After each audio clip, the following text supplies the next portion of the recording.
విద్యానామంతస్తిమిరమిహిరద్వీపనగరీ జడానాం చైతన్యస్తబకమకరాంధశ్రుతిఝరీ దరిద్రాణాం చింతామణిగుణనికా జన్మజలధౌ నిమగ్నానాం దంష్ట్రామురరిపువరాహస్య భవతి.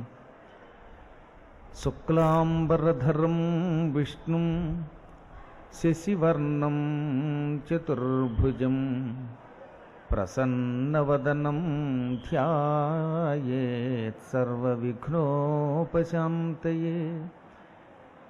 వందే గురుపదద్వంద్వం అవాంగ్మానసగోచరం రక్తశుక్లప్రభామిశ్రం అతర్క్యం త్రైపురం మహః. నారాయణం నమస్కృత్య నరం చైవ నరోత్తమం దేవీం సరస్వతీం వ్యాసం తతో జయముదీరయేత్.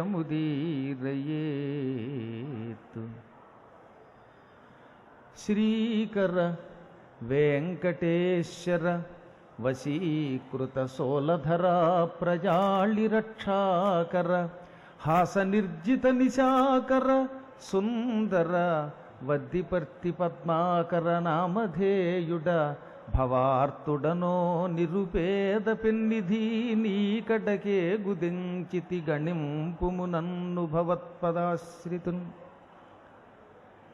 సర్వలోకేశ్వరుడైన శ్రీనివాసుని పాదపద్మాలకి భక్తి శ్రద్ధలతో నమస్కారం చేసుకుంటూ, అధిక మాసం వచ్చినప్పుడల్లా బ్రహ్మోత్సవాలు 2 పర్యాయాలు జరుగుతూ ఉంటాయి. సహజంగా శరన్నవరాత్రుల్లో జరిగేటటువంటి బ్రహ్మోత్సవాలే కాకుండా అధిక మాసం వచ్చినప్పుడు భాద్రపద మాసంలో కూడా మళ్ళీ బ్రహ్మోత్సవాలు జరుగుతాయి. ఇప్పుడు జరుగుతున్న ఈ బ్రహ్మోత్సవాలకి సాలకట్ల బ్రహ్మోత్సవములు అని పేరు. ఈ రోజుల్లో పరమాత్ముని శక్తి ఉత్తప్పటి కంటే ఎక్కువ ఉంటుంది.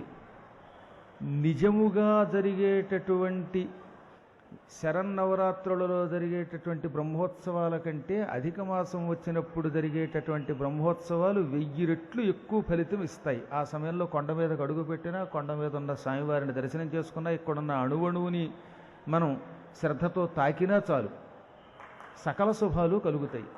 అందుకని జ్ఞానులు ఈ కాలంలో కేవలం దైవ దర్శనమనే కాకుండా అసలు కొండ మీదకు అడుగు పెడితే చాలనుకుంటారు. ఎందుకంటే ఈ కొండ మీద ఉన్న ప్రతి అణువు సాలగ్రామ శిల అని, సాలగ్రామ శిల ఖనిగా దేనిని స్కాంద పురాణంలోని వెంకటాచల మహాత్మ్యం వర్ణించింది.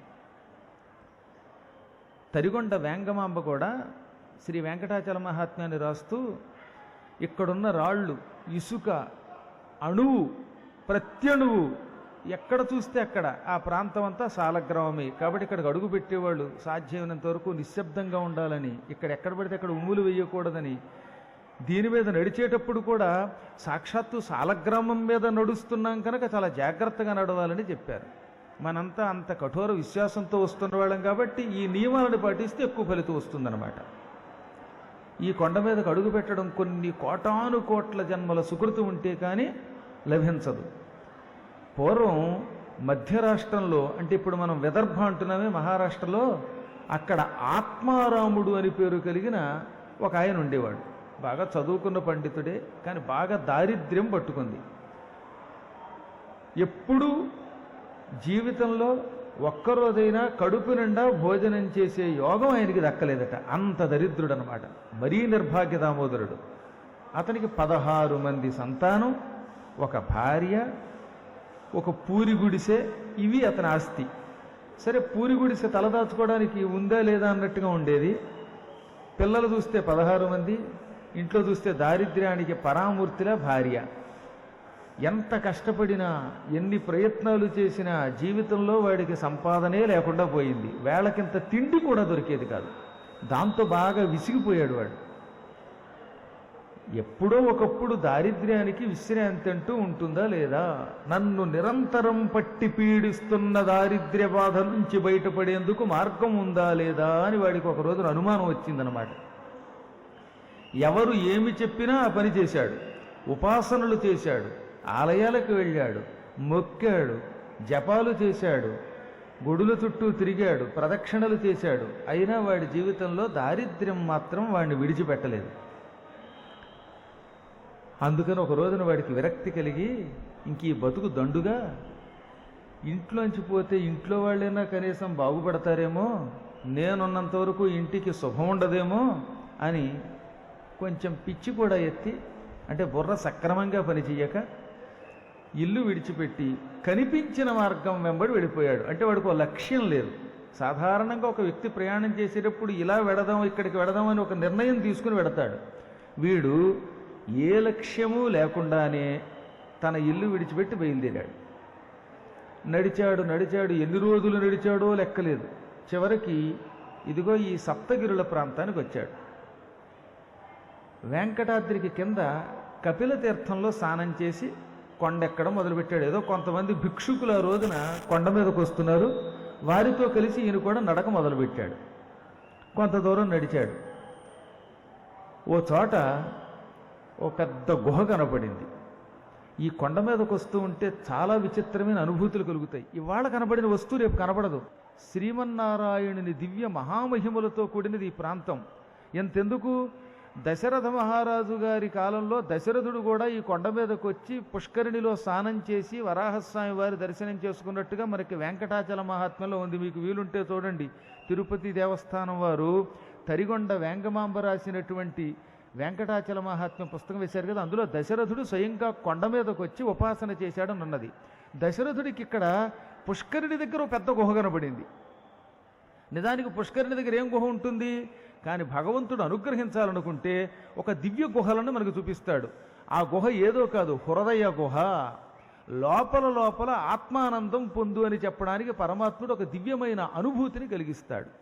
గుహా దర్శనం ఎవరికైనా ఈ కొండ మీద అయ్యింది అంటే వాడు మహాయోగ జాతకుడు అవుతాడు. ఈ కొండ మీద ఎక్కడైనా కాసేపు కూర్చుని కళ్ళు మూసుకుని ఓం నమో వెంకటేశాయ, ఆ వేం అనే దీర్ఘం తీయండి, వెంకటేశాయ అనకండి, వేం అనేది మాత్రమే. అసలు సంస్కృతంలో వెమ్ అనే పొట్టి అక్షరమే లేదు. సంస్కృతంలో ఏ ఐ రెండు అక్షరాలే ఉంటాయి. అందువల్ల వెంకటేశాయ అనే అనాలి. ఈ మంత్రాన్ని అనుష్ఠానం చేస్తే ఇక్కడ ఎప్పుడో ఒకప్పుడు పుష్కరిణీ తీరంలో ఒక దివ్య గుహ కళ్ళకి దర్శనమిస్తుంది. అది అక్కడ ఉండదు, కానీ జపం వల్ల కనపడుతుంది. అలాంటి గుహా దర్శనం ఎవరికైనా అయ్యింది అంటే వాడికి ఈ జన్మలో గొప్ప యోగం పడుతోంది అని అర్థం అన్నమాట. అయితే మోక్షమైన వస్తుంది, లేదా ఉత్తమ జన్మ వస్తుంది, లేదా అపారమైన సంపదలు లభిస్తాయి. అటువంటి దివ్యక్షేత్రం ఇది. అందుకని దశరథుడికి కూడా ఈ కొండ దగ్గర పుష్కరిణి దగ్గర గుహా దర్శనం అయ్యింది. వీడికి కూడా ఈ ఆత్మారాముడికి, కటిక దరిద్రుడికి కొండ మీదకి ఎక్కువస్తూ ఉంటే ఆశ్చర్యకరమైన ఒక కొండ గుహ కనపడింది. ఆ కొండ గుహలో నుంచి అద్భుతమైన వెలుగు కనపడింది. కోటి సూర్యుల కాంతి అన్నమాట అది. చాలామంది తెలియక కనపడింది ట అంటారు. టా ఏమిటి? టా అంటే నమ్మకం లేదని అర్థం అన్నమాట.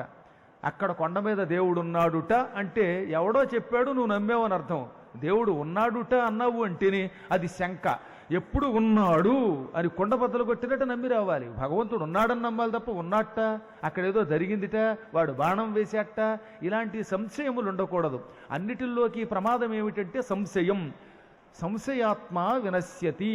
అసలు నమ్మకం లేనివాడు నశించిపోతాడు. మనందరం నమ్మకంతో ఉన్నాము కాబట్టే దానికి తగిన ఫలితం అనిపిస్తున్నాం. పరాశర సంహితలో మంత్రే తీర్థే ద్విజే దైవే దైవజ్ఞే భేషజే గురౌ యాదృశీ భావనాయత్ర సిద్ధిర్భవతి తాదృశీ. పరాశరుడు స్వయంగా చెప్పాడు, వ్యాసుని తండ్రి అన్నమాట ఆయన. ఏమని? మంత్రము మీద నీకు ఎంత ఎక్కువ నమ్మకం ఉంటే అంత బాగా ఫలిస్తుంది. ఈ మంత్రాన్ని ఓం నమో నారాయణాయ అనేది అష్టాక్షరీ మంత్రం. ఈ మంత్రాన్ని జపిస్తే ఫలితం వస్తుంది, భగవంతుడు దర్శనమిస్తాడని దాని మీద కఠోర విశ్వాసంతో దృఢచిత్తంతో జపిస్తే అప్పుడు దానికి తగిన ఫలితం వస్తుంది. కానీ ఈ మంత్రంలో 8 అక్షరాలే కదండి ఉన్నాయి, ఈ అక్షరాలు జపిస్తే నిజంగా దేవుడు అనేవాడు కనబడతాడా, మన కోరికలు తీరుతాయా అని నీవు అనుకుంటే ఎప్పటికీ నీవు సిద్ధి పొందవు. కాబట్టి మంత్రము మీద ఇది మంత్రము మననము చెయ్యడం వల్ల నాకు ఫలితం వస్తుందనే ఒకానొక కఠోర విశ్వాసం ఉంటే ఆ క్షణమే భగవంతుడు దర్శనమిస్తాడు. ఆ నమ్మకం ఉంది కాబట్టే మహానుభావుడు ప్రహ్లాద కుమారుడు ఓం నమో నారాయణాయ అనేటటువంటి అష్టాక్షరీ మంత్రాన్ని జపం చేయడంతో ఇదిగో కనపడ్డాడా లేడా, ఇందుగలడందు లేడని సందేహము వలదు చక్రి సర్వోపగతుండెందెందు వెదకి చూచిన అందందే గలడు దానవాగ్రని వింటే అని అనగానే స్తంభంలో నుంచి దర్శనమిచ్చాడు. మనకి అటువంటి నమ్మకం ఉండాలి. కాబట్టి మంత్రము మీద నమ్మకం ఉండి తీరాలి. రెండవది తీర్థే, తీర్థస్థలాలకు కూడా. ఇప్పుడు తిరుపతి వచ్చాము, ఇది ఒక గొప్ప తీర్థస్థలం. ఈ స్థలములో పరమాత్ముడు ఉన్నాడని నమ్మి ఇక్కడికి వచ్చి నీవు ఎంత దాని మీద నమ్మకం చూపిస్తే అంత తొందరగా ఆయన ప్రత్యక్షం అవుతాడు. ఈ తీర్థయాత్రా స్థలాలను విహార స్థలాలుగా భావించి ఏదో కేవలం పొట్టపోషణ కోసం వస్తే, ఉదర పోషణ కోసమే వస్తే, సగం నమ్మి నమ్మకుండా వస్తే దానివల్ల ఇక్కడికి వచ్చిన పరమాత్ముడి దర్శనం అవమన్నా అవ్వదు. కాబట్టి తీర్థస్థలాలకు వచ్చేటప్పుడు ఇది తీర్థము, ఇక్కడ 100కి 100 పాళ్ళు నేను నమ్మిన విశ్వాసంతో వచ్చాను గనక, నేను నమ్మి వచ్చాను గనక, నేను నమ్మిన దైవం ఉన్నాడు అనుకుంటే ఆయన కనబడి తీరతాడు. ఏదో ఒక క్షణంలో, ఎల్లవేళలా కనబడ్డు, కానీ వచ్చినప్పుడు ఒక్క క్షణకాలం లిప్తకాలం కనిపించినా చాలు కదా. కాబట్టి తీర్థస్థలం మీద కూడా మనకి బాగా నమ్మకం ఉండాలి. ఇక్కడ తీర్థస్థలము అంటే కేవలము తీర్థము ఒక వస్తువే కాదు, కొండయో ఆలయమో కాకుండా గుళ్ళో మనకిచ్చేటటువంటి తీర్థమును కూడా తీర్థమని అంటాం. ఆ అభిషేక జలాన్ని మంత్రపూర్వకంగా ఇదిగో సాలగ్రామ శిలావారి పాపహారి విశేషత ఆజన్మకృత పాపానాం ప్రాయశ్చిత్తం దినే దినే అని మంత్రశ్లోకం. ఇది యజుర్వేదంలోనిది. ఇది చదివి చేతిలో పోస్తే ఆ పొయ్యిగానే ఇవి నీళ్లు అనుకోకూడదు. వెంటనే భగవంతునికి అభిషేకము చెయ్యగా వచ్చిన పవిత్ర జలము, ఇది నిజమైన తీర్థము. ఈ తీర్థం తాగితే నాకు అకాల మృత్యువు తొలగిపోతుంది, నేను అనుకున్న పని అవుతుంది అని నమ్మకంతో తాగితే తాగ్గానే దానికి తగిన ఫలితం వస్తుంది. ఆ శ్లోకం చదివి రోజు ఆ తీర్థం తీసుకుంటే ఆయువు పెరుగుతుంది తెలుసా. ఎందుకంటే అందులో ఏం చెప్పారు, అకాల మృత్యుహరణం, సర్వవ్యాధి నివారణం, సమస్త పాపక్షయకరం అన్నారు. అకాల మృత్యుహరణము అంటే మనకి ఇంకా ఆయువు ఉన్నప్పటికీ కూడా ఒకవేళ మరణం వస్తే ఆ మరణాన్ని తొలగిస్తుంది.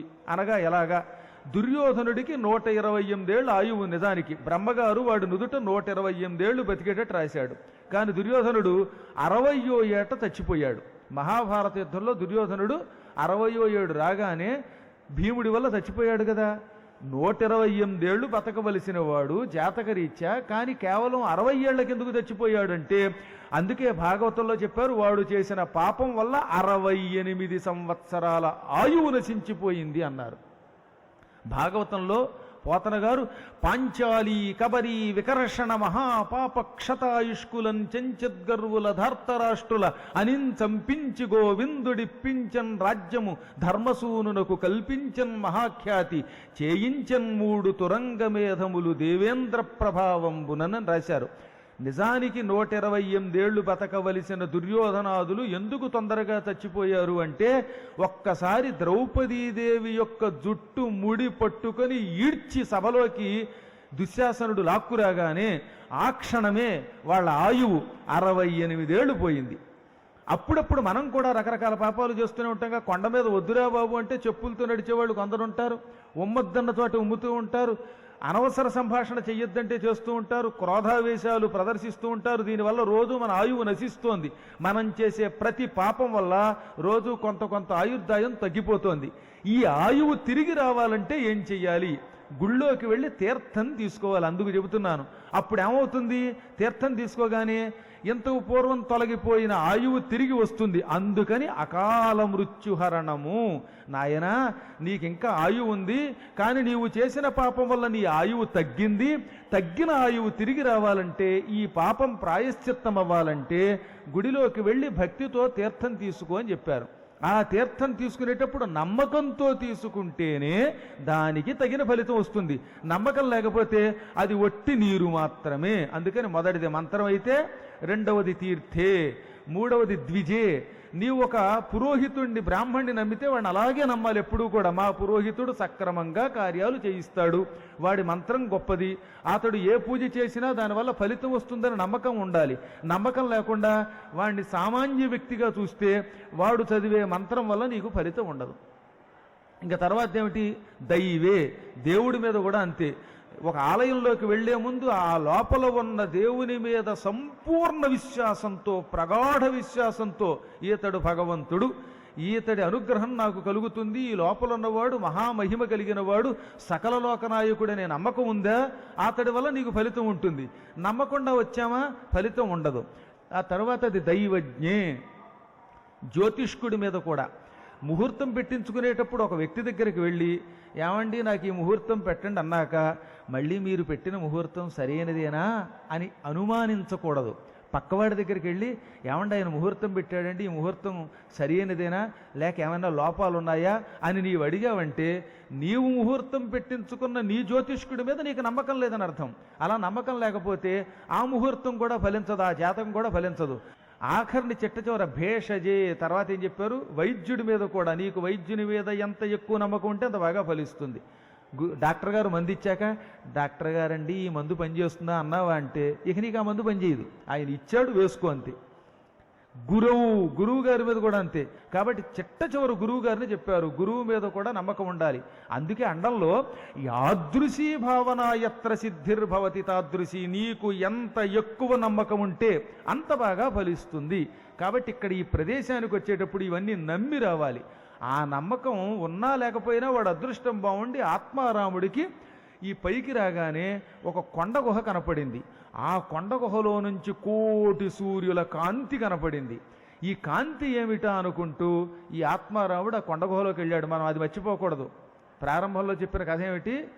మహారాష్ట్రలో విదర్భలో ఆత్మారాముడు అనే ఒక దరిద్రుడు ఉన్నాడు. వాడు కుటుంబాన్ని పోషించలేక, దారిద్ర్య బాధ తట్టుకోలేక నడుచుకుంటూ వచ్చాడని చెప్పారుగా. ఈ కొండకి వచ్చిన వాడికి కొండ గుహ కనపడింది. ఆ కొండ గుహలో ఉన్న వెలుతురు దగ్గరికి వెళ్ళాడు. అక్కడ ఆయనకి 8 సంవత్సరాల వయస్సు కలిగి దిగంబరముగా ఉన్న ఒక బాలుడు కనబడ్డాడు. ఆయన ఎవరో కూడా తెలియదు, కానీ ఆ ముఖంలో గొప్ప కాంతి కనపడింది అతనికి.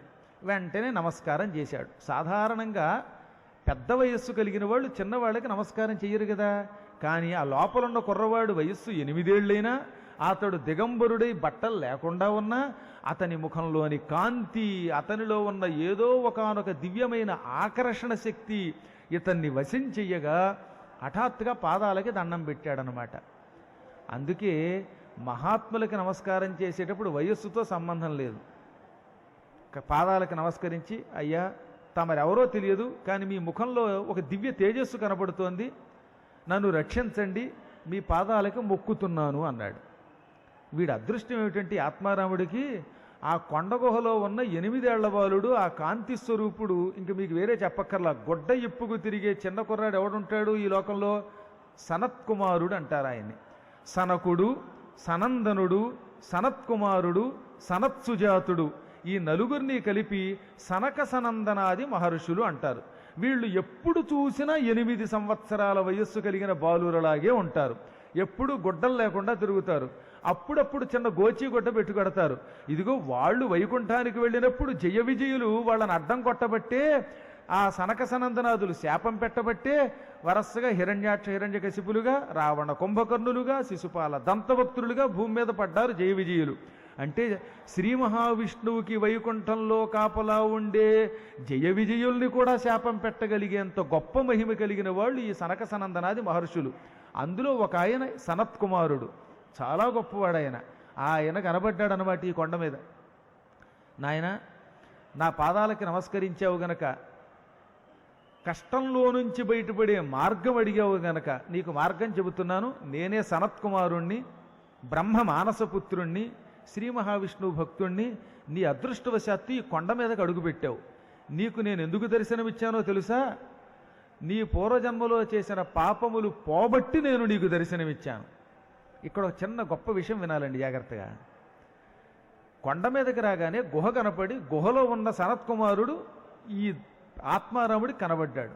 కనబడ్డాడు అంటే ఎంత పుణ్యం లేకపోతే కనబడతాడు? ఇక్కడికి వచ్చే వాళ్ళందరికీ కనబడుతున్నాడా సనత్కుమారుడు? దారిలో నడిచి వచ్చినా, బస్సుల మీద వచ్చినా, ఇంకో వాహనం మీద వచ్చినా. కానీ ఆయనకి ఎందుకు కనబడ్డాడు? వాడికి ఒక యోగం పట్టింది. అదేమిటో తెలుసా? సరిగ్గా ఈ భాద్రపద మాసంలో అధిక మాసం వచ్చిన కారణం చేత సాలకట్ల బ్రహ్మోత్సవం జరుగుతోంది ఆ సమయంలో.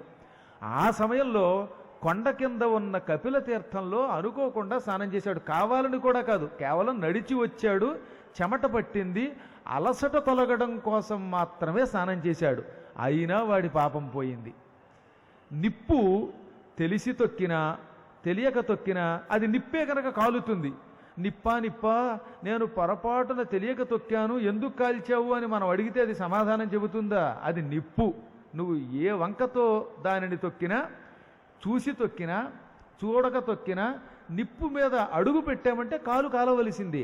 అలాగే కపిల తీర్థంలో ఈ సాలకట్ల బ్రహ్మోత్సవాల కాలంలో తెలిసి కానీ తెలియక కానీ ఉదయం పూట స్నానం చేసిన వాడికి ఆనాటి వరకు చేసిన సకల పాపాలు ప్రక్షాళన అయిపోతాయి.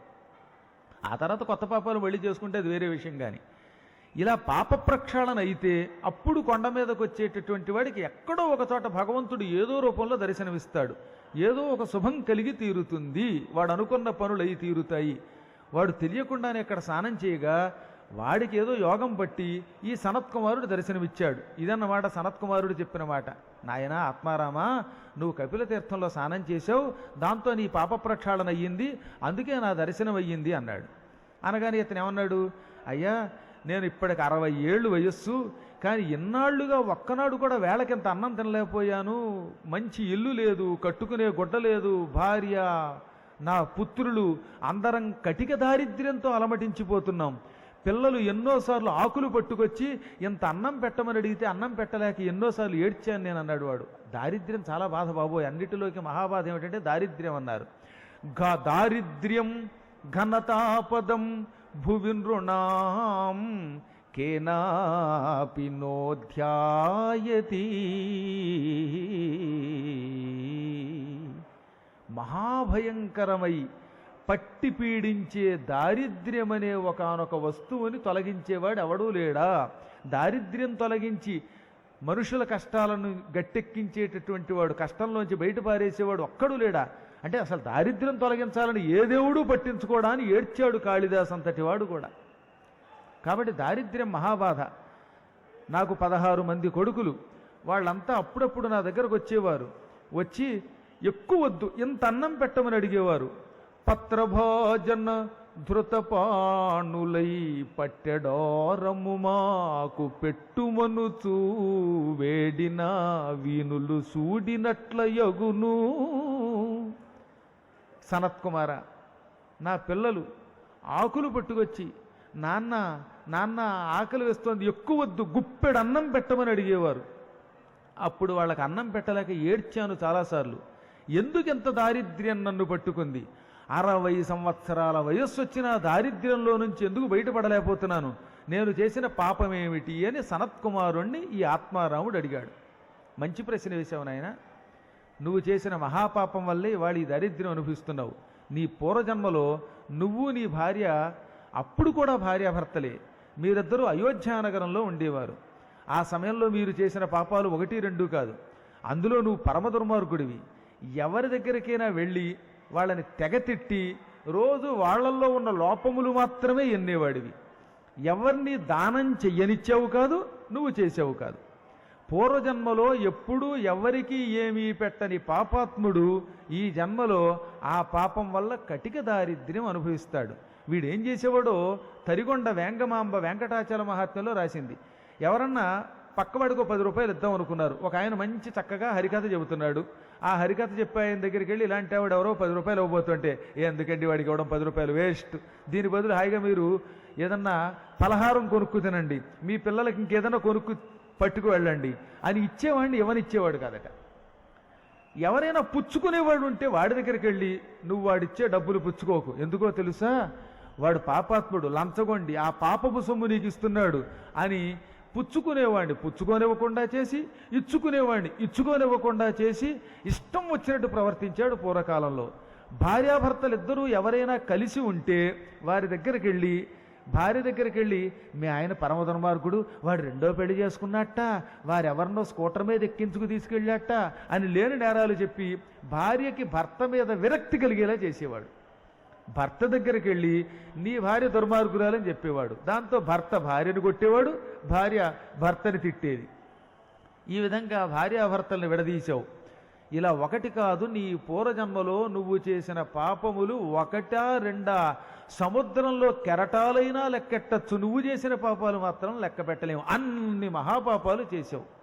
ఆ పాపాల వల్ల ఈ జన్మలో మళ్ళీ మీరిద్దరూ భార్యాభర్తలై ఈ దారిద్ర్యం అనుభవిస్తున్నారు. ఈ పిల్లలందరూ పూర్వజన్మలో మీ పాపపు సొమ్ము తిన్న నీ స్నేహితులు. ఇవాళ మీ ఇంట్లో పుట్టే పిల్లలు ఎవరో తెలుసా? మీ పుణ్యం లేక మీ పాపమే. గుర్తుపెట్టుకోండి.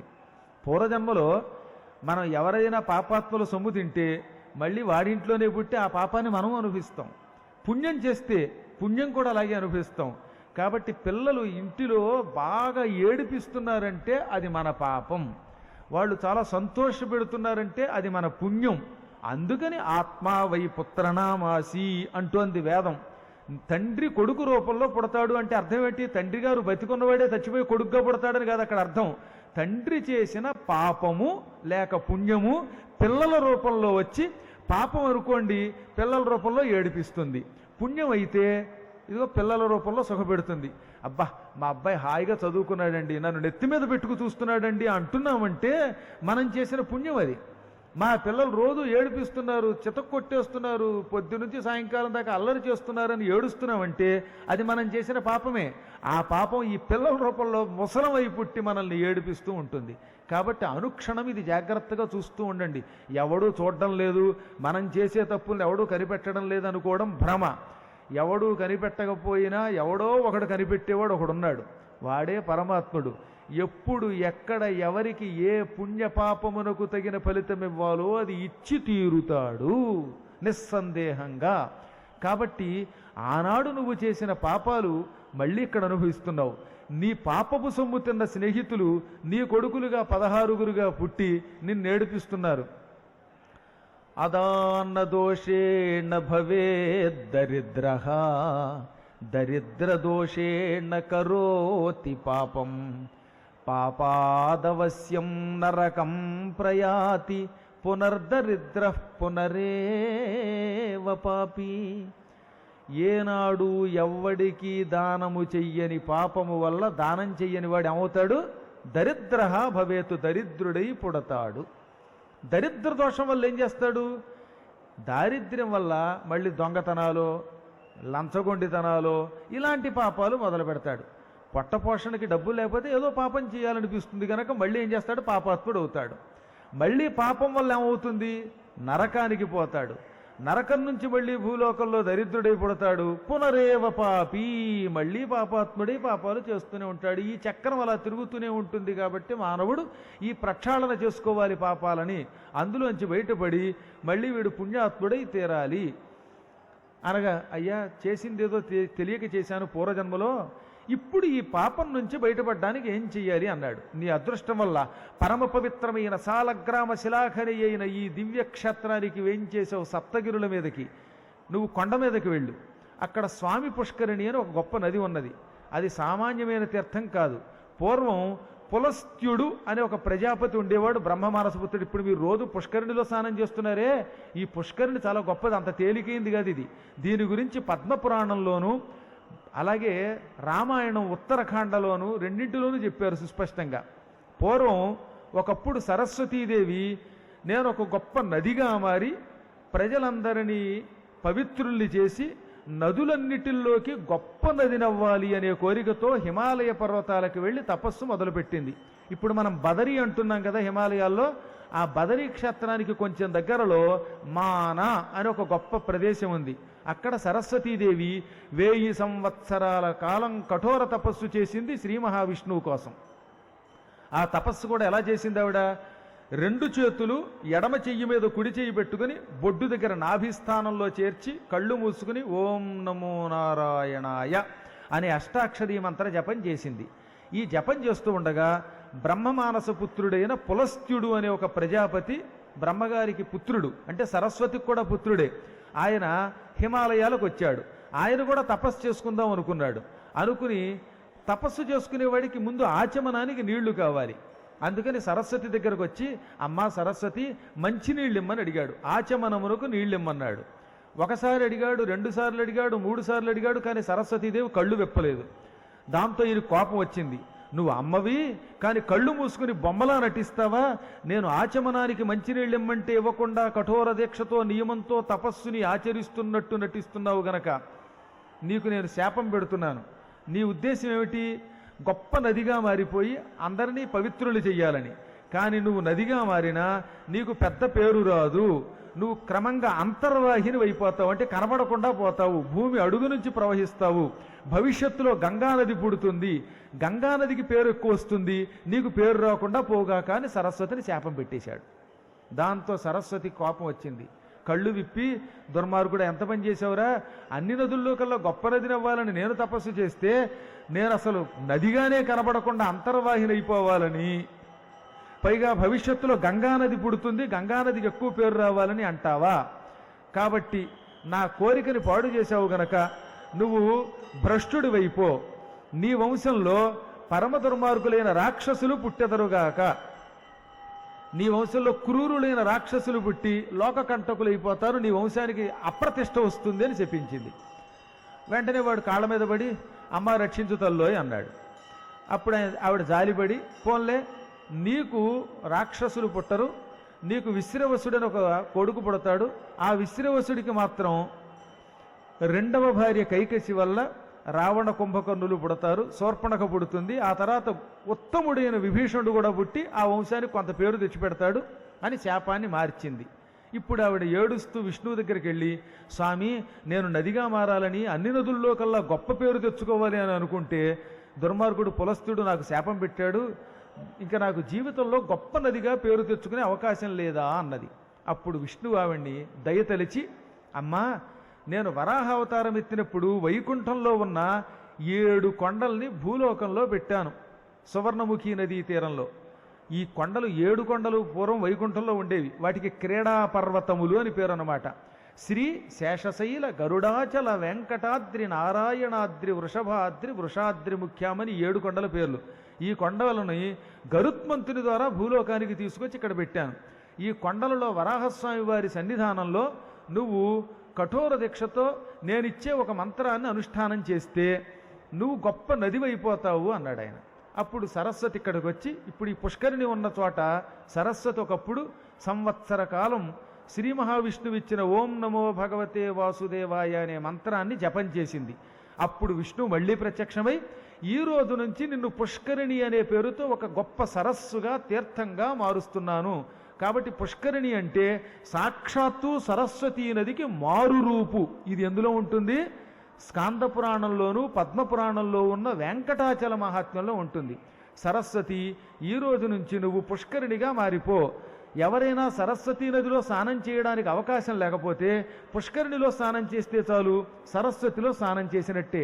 అందుకే సరస్వతీ నదికి పుష్కరాలు వచ్చినప్పుడు అక్కడికి వెళ్ళలేని వాడు ఇక్కడ స్నానం చేస్తే సరస్వతీ నదిలో పుష్కర స్నానం ఆచరించినట్టే. ఇది పురాణ వాక్కు, వేదవ్యాసుల వారు చెప్పిన వాక్కు. ఆ తర్వాత మళ్ళీ ఇంకా వరం ఇచ్చాడు.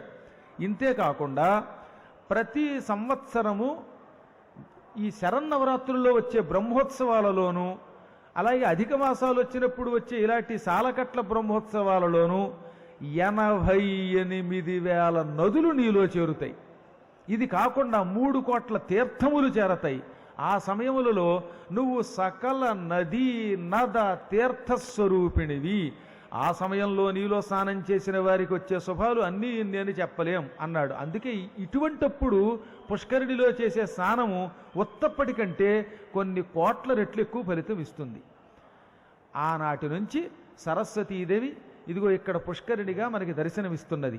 ఈ కథని సనత్కుమారుడు ఆత్మారాముడికి చెప్పి, ఆత్మారామా నువ్వు కొండ మీదకి నడిచి వెళ్ళు, వరాహస్వామి వారి సన్నిధానంలో ఉన్న పుష్కరిణిలో స్నానం చేసి ఆ భూవరాహస్వామి దర్శనం చేసుకుని అక్కడ ఒడ్డు మీద కూర్చో. నేను నీకు ఒక మంత్రం ఇస్తాను. ఆ మంత్రం పేరు వ్యూహలక్ష్మి మంత్రం. ఇప్పుడు నేను చెప్పబోయే మంత్రం మీరు కూడా అనండి. ఎందుకో తెలుసా? ఇది స్కాంద పురాణంలోని వెంకటాచల మహాత్మ్యంలో కల అపూర్వ వ్యూహలక్ష్మి మంత్రం. ఈ మంత్రాన్ని ఎవరైనా శుక్రవారం నాడు అందులో స్నానం చేసి పుష్కరిణిలో ఒడ్డు మీద ఎక్కడన్నా కూర్చుని 1000 పర్యాయములు జపిస్తే కటిక దరిద్రుడు కూడా కోటీశ్వరుడు అవుతాడు. మహాభయంకరమైన దారిద్ర్యం తొలగిపోతుంది. నేను చాలామంది శిష్యుల ద్వారా ప్రయోగం చేసి కూడా చెబుతున్న మాట అన్నమాట. ఈ మంత్రాన్ని సనత్కుమారుడు ఆత్మారాముడికి ఇచ్చాడు. ఇదే మంత్రాన్ని విష్ణుమూర్తి పూర్వకాలంలో నారదునికి చెప్పాడు. ఈ మంత్రం ఎక్కడ అనుష్ఠానం చేస్తే ఎక్కువ ఫలితం వస్తుంది. ఎక్కడ చేసినా మంత్రం మంత్రమే, కానీ పుష్కరిణీ తీరంలో చేసేటటువంటి జపము ఒకసారి చేస్తే 1000 రెట్లు ఫలితం ఇస్తుంది. అంటే ఒకసారి మంత్రానుష్ఠానం చేస్తే వాడు 1000 సార్లు జపం చేసిన ఫలితం పొందుతాడు. అందుకని ఈ క్షేత్రంలో చేసే మంత్ర అనుష్ఠానం అధిక ఫలితం ఇస్తుందన్నమాట. సనత్కుమారుడు ఆత్మారాముడికి ఆ వ్యూహలక్ష్మి మంత్రం ఇచ్చాడు. మీరు కూడా అందరూ అనండి. శ్రీ మహాగణాధిపతయ నమః, శ్రీ గురుభ్యో నమః. ఓం శ్రీ ఓం నమః పరమలక్ష్మ్యై విష్ణు వక్షస్థితాయై రమాయై ఆశ్రిత తారకాయై నమో వహ్నిజాయై నమః. ఓం శ్రీ ఓం నమః పరమలక్ష్మ్యై విష్ణువక్షస్థితాయై రమాయై ఆశ్రిత తారకాయై నమో వహ్నిజాయై నమః. ఇది వ్యూహలక్ష్మి మంత్రం. అంటే స్వామివారు లోపల ఉన్నారుగా, వెంకటేశ్వర స్వామివారు. ఆ శ్రీనివాసుడి వక్షస్థలం మీద లక్ష్మీదేవి ఉన్నది. ఆ లక్ష్మీదేవికి వ్యూహలక్ష్మి అని పేరు. శ్రీనివాసుని వక్షస్థలం మీద నిరంతరం కొలువయ్యుండే జగన్మాత లక్ష్మీదేవిని ఈ మంత్రముతో శ్రీ మహావిష్ణువు మొదట్లో అర్చన చేశాడు. అందుకని దీనికి వ్యూహలక్ష్మి అని పేరు. వ్యూహము అంటే ఒకానొక కలిసి ఉండే ప్రక్రియ. లక్ష్మీదేవి ఈ అక్షరముల రూపంతో ఆయన వక్షస్థలం మీద ఉంటుంది. వక్షస్థలం మీద ఉన్న లక్ష్మీదేవిని మనం ఈ బీజాక్షరముల ద్వారా జపం చేస్తే ఆయన్ని విడిచిపెట్టి మన దగ్గరకు వచ్చి మనల్ని అనుగ్రహించి మళ్ళీ ఆయన వక్షస్థలం మీద చేరుతుందన్నమాట. ఈ మంత్రాన్ని సనత్కుమారుడు కటిక దరిద్రంతో ఉన్న ఆత్మారాముడికి చెప్పి, హుటాహుటిన కొండ మీదకి వెళ్ళు, పుష్కరిణిలో స్నానం చెయ్యి, అక్కడ జపం చెయ్యి అనగానే అతడు సనత్కుమారుడికి నమస్కరించాడు. ఎప్పుడైనా మంత్రం ఇచ్చిన వెంటనే గురువుగారికి సాష్టాంగ నమస్కారం చేసి ఏదో ఒక గురుదక్షిణ ఇవ్వాలని శాస్త్రం. అందుకని గురువుగారి పాదాలకు నమస్కరించి, గురువుగారు నా మనస్సుని మీకు దక్షిణగా ఇస్తున్నానని చెప్పాడు. ఎంతలో ఆయన మాయమైపోయాడు. కొండగుహ లేదు, సనత్కుమారుడు లేదు, వెలుతురు లేదు. ఈతడు ఆశ్చర్యపోయాడు. అంటే నన్ను అనుగ్రహించడానికి దర్శనం ఇచ్చాడు, మళ్ళీ మాయమైపోయాడు గురువుగారిని కనిపెట్టి ఈ కొండ మీదకి నడిచొచ్చాడు. నడిచి వచ్చి పుష్కరిణిలో స్నానం చేసి భూవరాహస్వామి వారి దర్శనం చేసుకున్నాడు. యుగ యుగాలుగా కృతయుగం నుంచి ఇక్కడున్నాడు ఆయన. సంపూర్ణ వెంకటాచల మహాత్మ్యం మీరు మళ్ళీ వింటే అబ్బా ఈ కొండకి ఎంత చరిత్ర ఉందని తెలుస్తుందన్నమాట. స్వామివారి దర్శనం చేసుకున్నాడు. దర్శనం చేసుకుని ఓం నమో నారాయణాయ అని జపించగానే ఆయన అదృష్టం ఏమిటో తెలుసా? భగవంతుడు అపూర్వ రీతిలో దర్శనమిచ్చాట. ఇచ్చాడుట అంటే మళ్ళీ అది అవిశ్వాసం, ఇచ్చాడంతే. భాగవతంలో పోతన గారు రాశారు, శ్రీ మహావిష్ణువు ఎంత అందంగా ఎటువంటి రూపంతో ఉంటాడో. చారు లక్షణ లక్షిత నఖ పాద గొల్ఫజాను జంఘోరు కటినాభిమధ్యోదరుండును సాదరుండును కంఠ సూత్ర కటి సూత్రహార కేయూర కటక కంకణ మకర కొండల కిరీటాది విభూషితుండును కంబు కంధరుండును ఫాల నాసాధర వదన కర్ణుండును నీల నీరదవర్ణుండును ప్రహ్లాద నారద సునంద నంద ప్రముఖ సంభావితుండును శ్రీ పుష్టి తుష్టి కీర్తి కాంతి లోర్జ విద్యా విద్యాది మాయాశక్తి సేవితుండును నయ్యొప్పున పురుషోత్తమునిగాంచి అంటాడు ఆయన. ఆయన అనేక శుభలక్షణములతో పరమ సౌందర్య రూపంతో దర్శనమిచ్చాడు. ముక్కు ఎలా ఉండాలి, చెవులు ఎలా ఉండాలి, కళ్ళు ఎలా ఉండాలి, కీళ్ళు ఎలా ఉండాలి, కాళ్ళు ఎలా ఉండాలి, అవయవములు మనిషికి ఎలా ఉంటే అందంగా ఉంటుందో అలా ఉన్నాడు. సాముద్రిక శాస్త్ర ప్రకారంగా అవయవములు తీర్చిదిద్దినట్లుంటే వారు మహాపురుషోత్తములని పిలువబడతారు. మానవులు మనం ఎంత అందంగా ఉందామని ప్రయత్నించినా ఏదో ఒక లోపం ఉంటుంది. ఒక్కొక్కడికి చెవులు పెద్దగా ఉంటాయి, ఒక్కొక్కడికి ముక్కు పొడుగ్గా ఉంటుంది, లేదా అసలు డప్ప అయిపోతుంది. ఇలా ఏదో ఒక అవయవంలో ఏదో ఒక లోపం లేకుండా పుట్టాడు. అలా ఉంటే అన్ని లోపాలు లేకుండా, ఏ లోపం లేకుండా సంపూర్ణమైన సౌందర్యంతో ఉంటే వాడికి కష్టాలు ఉండవు.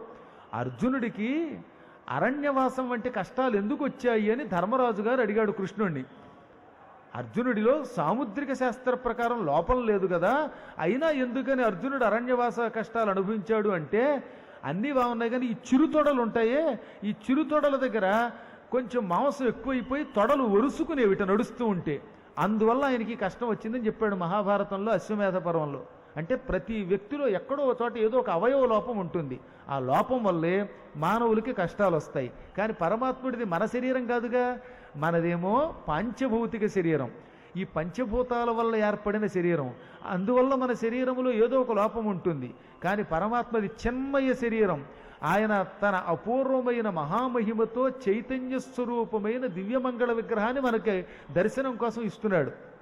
నిజానికి ఆయనకు గుణం ఉందా, రూపం ఉన్నదా, కర్మ ఉన్నదా, అంతటా వ్యాపించి ఉండేవాడు మన కోసం ఒక చైతన్య స్వరూపంతో దర్శనమిస్తున్నాడు గనక చిన్మయ రూపంలో లోపాలు ఉండవు. అందుకని అటువంటి రూపాన్ని చూచాడనమాట. రకరకాల కుండలాలు, శిరస్సు మీద కిరీటము, చేతులకి కంకణాలు, హారాలు, వక్షస్థలం మీద శ్రీవత్సం అనే పుట్టుమచ్చ, ఆదిలక్ష్మీదేవి మరో పక్కన ఎడం వైపున ఉండగా నడుముకి వడ్డాణంతో, వడ్డాణానికి మువ్వలతో, కాళ్ళకి గజ్జలతో, పసుపు పచ్చని బట్టతో దర్శనమిచ్చాడు. ఆయన నీలంగా ఉన్నాడు, స్వామివారి వస్త్రం మాత్రం పసుపు రంగులో ఉంటుంది. పసుపుని సంస్కృతంలో పీత అంటారు. అంబరము అంటే వస్త్రం, పీత అంబరము, పీతాంబరము. పీతాంబరం అంటే అర్థం ఏంటనమాట, పసుపు వస్త్రము. అది ధరిస్తాడు గనక పీతాంబరధారి అని అర్థం అన్నమాట. అలాంటి స్వామిని చూచి పులకించిపోయాడు. నాయన ఈ సరోవరం దగ్గర మెట్ల మీద కూర్చుని వ్యూహలక్ష్మీ మంత్ర జపం చెయ్యి, అమ్మ అనుగ్రహంతో నీ కటిక దారిద్ర్యం తొలగిపోతుందన్నాడు విష్ణువు. అప్పుడు ఆయన ఆత్మారాముడు మెట్ల మీద కూర్చుని భక్తితో అమ్మవారిని, వ్యూహలక్ష్మీదేవిని మనస్సులో నిలుపుకొని జపం చేశాడు. 1000 పర్యాయములు జపం చేయగానే జగన్మాత ఆదిలక్ష్మీదేవి అతనికి ప్రత్యక్షమై నువ్వు ఇంటికి పో, సకల శుభాలు కలుగుతాయి అంది. అప్పుడు ఆదిలక్ష్మి ఎలా కనపడింది? 4 చేతులతో ఎర్రని తామర పువ్వు మీద కూర్చుని, ఎప్పుడు లక్ష్మీదేవేమో ఎర్ర తామర పువ్వులో ఉంటుంది, అదే విష్ణుమూర్తి బొడ్డులో ఉన్న తామర పువ్వు మాత్రం తెల్ల తామర పువ్వు. ఎర్రని తామర పువ్వుని సంస్కృతంలో పద్మము అంటాం, అదే తెల్ల తామర పువ్వుని పుండరీకం అంటాం అన్నమాట. ఈ ఎర్ర తామర పువ్వులో కూర్చుని 4 చేతులతో చుట్టూత ఏనుగులు ఉండగా దర్శనమిచ్చింది. ఈ ఏనుగులు పక్కనుంటే లక్ష్మీదేవి ఉన్నట్టే లెక్క. కాకపోతే తెలియక సాధారణంగా లక్ష్మీదేవి పక్కన 2 ఏనుగులు పెడుతున్నారే, 2 ఏనుగులు కాత్సమా, దిగ్గస్తిభిహి అని బహువచనం చెప్పారు. తూర్పు దిక్కున ఐరావతం అని ఏనుగున్నది. ఐరావతము, పుండరీకము, సుప్రతీకము, కుముదము, వామనము, అంజనము, అభ్రమువు, కపిలము, ఈ 8 ఏనుగుల్ని అష్టదిగ్గజములు అంటారు. 8 దిక్కులలో భూమండలాన్ని 8 ఏనుగులు మోస్తున్నాయి. దిక్కు గజము దిగ్గజము, అష్టదిగ్గజము అంటే 8 దిక్కుల్లో ఉన్న ఏనుగులు అన్నమాట. ఈ 8 ఏనుగులు అమ్మవారు లక్ష్మీదేవి చుట్టూ చేరి తమ తొండముతో బంగారపు కొండల్ని పట్టుకుని ఆ కొండతోటి ఆకాశగంగా జలం పట్టుకొచ్చి అమ్మవారి మీద పోస్తూ ఉంటే ఆ ఆకాశ గంగా జలముతో స్నానం చేస్తుంది అమ్మ. అందువల్ల అమ్మవారు లక్ష్మీదేవి మనల్ని అనుగ్రహించాలనుకుంటే చుట్టూ ఏనుగులతో పాటు దర్శనమిస్తుంది. అలాంటి లక్ష్మి తొందరగా సంపదలు ఇస్తుంది. మీ ఇళ్లలో కూడా ఎప్పుడైనా లక్ష్మీ కటాక్షం తొందరగా కలగాలంటే ఏనుగులు చుట్టూ ఉన్నటువంటి అమ్మవారిని పూజించండి. కాకపోతే పటాలు వేసేటప్పుడు 8 ఏనుగులు పట్టవు గనక 2 ఏనుగులు వేసి వదిలేస్తున్నారు, అంతకంటే ఏం లేదు. మిగతా ఏనుగులు కూడా ఉన్నట్టే. ఆ విధంగా లక్ష్మీదేవి దిగ్గజముల చేత తీసుకురాబడిన బంగారపు కొండలతో తీసుకొని రాబడిన జలములతో అభిషేకం అందుకుంటూ ఆత్మారామునికి దర్శనమిచ్చి నువ్వు ఇంటికి వెళ్ళగానే నీకు శుభం కలుగుతుంది, లోపల ఉన్న శ్రీమన్నారాయణ దర్శనం చేసుకో అన్నది. ఆయన దర్శనం చేసుకున్నాడు. ఇక్కడి నుంచి భగవంతుడి లోపల జపం చేసుకుంటూ మళ్ళీ ఇంటికి బయలుదేరాడు. విదర్భ ప్రాంతంలో ఉన్న తన పూరి గుడిసెకి. విదర్భలో కూలిపోతున్న ఒక పాకలో ఉండేవాడు ఆయన. ఆ పాక దగ్గరికి వెళ్ళాడు. ఈయన వెళ్ళగానే అక్కడ ఒక తమాషా చెప్పనా, పాక మాయమైపోయింది మొత్తం. అంత పూర్వం ఏవో 4 తాటాకులు ఉండేవి, చుట్టూతా 4 చెక్కతో తయారు చేయబడిన స్తంభాలు వేసి ఆ స్తంభాల మీద ఆకులు వేసి కొంచెం కప్పు వేసుకుని ఆ పూరి గుడిసెలో ఉంటున్నాడు వాడు. ఇప్పుడు ఆ పూరి గుడిసె మాయమైపోయి భానుచంద్ర ప్రభాభాసమాన స్వర్ణ కాంతోపలోపల సౌధములను కలహంస సుఖనీల కంఠ సముత్కంఠమానిత కూజితోద్యానములును హల్లక గంభీర ఫొల్లదిందీవరాంభోరుగా మోదంబులు కలుగునట్టి. ఈ గుడిసె స్థానంలో ఒక అపూర్వమైన కొత్త భవనం ఒకటి వచ్చింది. ఆ భవనం ఎలా ఉంది? పూర్తిగా బంగారపు స్తంభములతో కట్టబడిన భవనం. సాధారణంగా స్తంభాలంటే ఏ రాతి స్తంభాలో, ఇనప స్తంభాలో, లేదా సిమెంటు పిల్లర్సో వేసుకుని ఇల్లు కడతారా? కానీ ఈ ఇల్లంతా కూడా బంగారపు స్తంభములతో తయారు చేయబడిన ఇల్లు. కప్పు కూడా బంగారమే. వాటికి చుట్టూతా నవరత్నములు తాపడం చెయ్యబడి ఉన్నాయి. ఆ భవనం చుట్టూతా పెద్ద ప్రాకారం ఉంది. ప్రాకారం అంటే కాంపౌండ్ వాల్ అన్నమాట. చుట్టూ గోడ ఉన్నదన్నమాట. ఆ లోపల విశాలమైనటువంటి భవనం. ఆ భవనంకి ఒకవైపునేమో దిగుడు బావి, స్నానం చేయడానికి వీలుగా స్విమ్మింగ్ పూల్స్ ఆ రోజుల్లో కూడా ఉన్నాయన్నమాట. చిన్న చెరువు, అందులో మళ్ళీ తామర పువ్వులు ఉన్నాయి, కలువ పువ్వులు ఉన్నాయి, హంసలు, చక్రవాకాల వంటి పక్షులు కుహూ కుహూరవాలు చేస్తూ తిరుగుతున్నాయి. లోపల దాసదాసీజనం 10,000 మంది ఉన్నారు. దాసీజనం కూడా బంగారపు నగలు వేసుకుని ఒక్కొక్క లక్ష్మీదేవిలాగా కనబడ్డారు. ఈ దాసదాసీ జనాలు, లోపల ఉన్న సంపదలు ఇవన్నీ చూచి వీడు ఆశ్చర్యపోయి, ఏ మహానుభావుడుండే ఇల్లో పొరపాటున దారి తప్పి ఇక్కడికి వచ్చినట్టున్నాను. నా పూరి గుడిసె ఏమైపోయింది? నేను చాలా రోజుల క్రితం మా రాష్ట్రం వదిలి సప్తగిరులకు వెళ్ళాను కదా, ఈ వెళ్ళేలోపు ఎవడైనా వచ్చి కబ్జా చేశాడేమో. ఈ కబ్జా అనేది హిందీ పదం అనమాట. కబ్జేమే రక్కన అంటే వశం చేసుకోవడం, ఆక్రమించాడేమో, నా గుడిసె పడగొట్టాడేమో, కొత్త ఇల్లు కట్టుకున్నాడా, లేకపోతే నేను దారి తప్పి వచ్చానా అని వీడు భ్రమపడుతూ ఉండగా ఆ భవనంలో నుంచి ఒక అపూర్వ సౌందర్య రాశి మంచి పట్టు వస్త్రం కట్టుకుని, నగలు వేసుకుని, మంగళహారతి పళ్ళెం పట్టుకుని కూడా దాసదాసీ జనం వస్తుండగా, ఏమండో ఇలా రండి, నేను ఈయనకి హారతి ఇచ్చింది. ఈయన తెల్లబోయాడు. ఈవిడ ఎక్కడో చూసినట్టుంది అనిపిస్తోంది, ఎవరో తెలియటం లేదు. ఇంతలో ఆవిడ, నేనేనండి మీ ఆవిడనండి అంది. నువ్వు నా భార్యవా? కానీ నా భార్య దరిద్రంతో ఇలా చిక్కిపోయి ఉండి కుళ్ళిపోయిన బట్టలు, చింకిపోయిన బట్టలు వేసుకునేదే. నీకు ఈ బట్టలు ఎలా వచ్చాయి? మన గుడిసె బదులు ఈ భవనం ఎలా వచ్చిందంటే, ఏమో తెలియదండి, నేటికి ఒక వారం రోజుల క్రితం ఈ గుడిసె మాయమైపోయింది. హఠాత్తుగా గుడిసె స్థానంలో ఈ మహాభవనం వచ్చి పడిపోయింది. ఈ దాసదాసీ జనం వచ్చారు, ఎలా వచ్చాయో తెలియదండి అంది. అప్పుడు అర్థమైంది ఈయనకి. సనత్కుమారుడు సప్తగిరుల మీద కొండగుహలో దర్శనమిచ్చి వ్యూహలక్ష్మి మంత్రం నాకు ఇచ్చాడు. ఆ మంత్రాన్ని కొండ మీద అనుష్ఠానం చేయగానే ఆదిలక్ష్మి దర్శనమిచ్చింది. ఆ జగన్మాత నువ్వు ఇంటికి వెడితే శుభం కలుగుతుందంది. అంటే నాకు కేవలం దర్శనమిచ్చి చేతిలో ఒక పైసా కూడా పెట్టకుండా చూపులతో ఇక్కడున్న నా వ్యవస్థ అంతా మార్చేసింది. నా పూరి గుడిసె స్థానంలో ఈ మహాభవనము, ఈ దాసదాసీ జనాలు, ఈ అపూర్వమైన సంపదలు ఏర్పాటు చేసి ఆ తల్లి నన్ను అనుగ్రహించింది అని కనిపెట్టాడు. అప్పుడు భార్యకి విషయం చెప్పాడు. వ్యూహలక్ష్మి మంత్రానుష్ఠానం చేశాను, సప్తగిరుల మహిమ ఇంతింతని చెప్పలేం. అక్కడ నా అదృష్టవశాత్తు గొప్ప గురువుగారు దొరికాడు. ఆ గురువుగారు ఇచ్చిన మంత్రానుష్ఠానంతో ఎంత ఐశ్వర్యం వచ్చింది అని చెప్పాడు ఆయన. ఆవిడ తెల్లబోయింది. అప్పటి నుంచి వాళ్ళు ప్రతి సంవత్సరము ఇక్కడికి భాద్రపద మాసంలో వచ్చేవారు. ఎందుకంటే వాళ్ళకి భాద్రపద మాసంలో ఇలా సాలకట్ల బ్రహ్మోత్సవాల్లో వచ్చారు కాబట్టి అసలు బ్రహ్మోత్సవాల బదులు ఈ బ్రహ్మోత్సవాలకు రావడమే మొదలెట్టారట. ఏ బ్రహ్మోత్సవాలకు వచ్చినా ఫలితమైనా ఆయనకు అదొక కోరిక. ప్రతి సంవత్సరం ఇక్కడికి వచ్చి అమ్మవారిని దర్శనం చేసుకుని, స్వామివారిని దర్శనం చేసుకుని ఇక్కడ అనుష్ఠానం చేసుకుని వెళ్ళేవాడు. వ్యూహలక్ష్మి అనుగ్రహం ఉంటే కటిక దరిద్రుడు కూడా ఐశ్వర్యవంతుడవుతాడు. అసలు ఇంతెందుకు, అది ఇదేని కాదు, ఈ కొండ మీదకి వచ్చాక ఇక్కడ అణువణువు పరమాత్మ స్వరూపమే అని చెప్పాను కదా. దీనికి చింతామణి పర్వతము అని పేరు. పూర్వకాలంలో చింతించిన అర్ధములిపుడెంతని లేదనక భక్తికి ఇచ్చుచునుండం. ఇక్కడ భక్తులకి కోరిన కోరికలు కోరగానే వెంటనే ఇస్తుంది ఈ కొండ. అందుకని ఈ కొండకి చింతామణి పర్వతం అని పేరు వచ్చినట్లుగా తరిగొండ వేంగమాంబ కూడా వెంకటాచల మహాత్మ్యంలో ప్రారంభంలోనే ఈ వెంకటాచలానికి ఒక్కొక్క నామం రావడానికి గల నిర్వచనం ఇచ్చింది. చింతామణి పర్వతంగా, కనక పర్వతంగా, శేషాచలంగా, వెంకటాచలంగా ఎన్ని నామములు ఉన్నాయో దీనికి. ఇంతెందుకు, ముందు ఇహము ఆ తర్వాత పరము, ఈ రెండు ఇచ్చే ఏకైక క్షేత్రం ఈ భూమండలంలో ఈ వెంకటాద్రి మాత్రమే. అటువంటి దివ్యక్షేత్రంలోకి మనందరం వచ్చాం.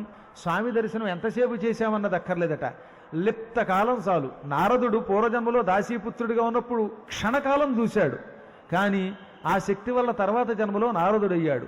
ఇక్కడికి అడుగు పెట్టడమే ఒక తపస్సు, యోగంగా భావించి శ్రద్ధాశక్తులతో పవిత్రతతో గడిపితే వాడికి తప్పక స్వామి అనుగ్రహం లభిస్తుంది. ముందే చెప్పినట్టుగా ముందు ఇహలోక సౌఖ్యాలు, ఆ తర్వాత మోక్షము రెండూ కూడా ఇచ్చే పరమాత్మకు మరొకసారి నమస్కారం చేసుకుందాం.